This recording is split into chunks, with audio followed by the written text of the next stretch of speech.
This is what we call a facelift. This is how you do it. Hey guys, welcome back. So today I'm back with another new release. The car I'm talking about is the all new Tata Sierra. Okay. വണ്ടി ഇപ്പോൾ സിയാറ ഇറങ്ങുന്നത് പറഞ്ഞിട്ട് കുറേ കാലമായി. ടാറ്റ എന്നല്ല, ബാക്കിയുള്ള എല്ലാവരും കുറേ കാലമായി റെൻറ്റേഴ്സ് ഇറക്കിയിട്ടും ഇങ്ങനെ പറയുന്നത്. But the wait was worth it. The Tata has done a great job.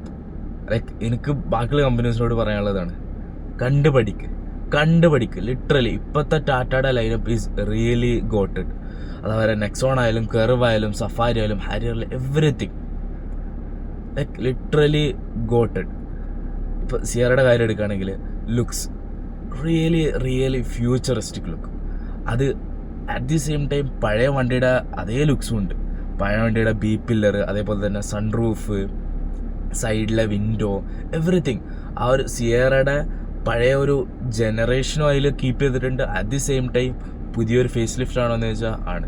Like Tata പറഞ്ഞത് തന്നെ, സിയറ എന്ന ബാഡ്ജ് റിമൂവ് ചെയ്താൽ അത് സിയറ എന്ന ഒരാൾക്ക് മനസ്സിലാവണം. ആ രീതിയിലാണ് അവർ വിഷൻ ചെയ്തത്. And they have done A great job. അത് ഇൻറ്റീരിയർ ആയാലും അവർ ഉപയോഗിച്ച മെറ്റീരിയൽസ്, അതേപോലെ തന്നെ മറ്റേ XUV90 ഫെറാറി പോലെയുള്ള ഒരു 3 ടൈപ്പ് സ്ക്രീനും, അതേപോലെ തന്നെ സീറ്റ്സും, എവറിത്തിങ് ഒരു ഫ്യൂച്ചറിസ്റ്റിക് ലുക്ക് വരുന്നുണ്ട്.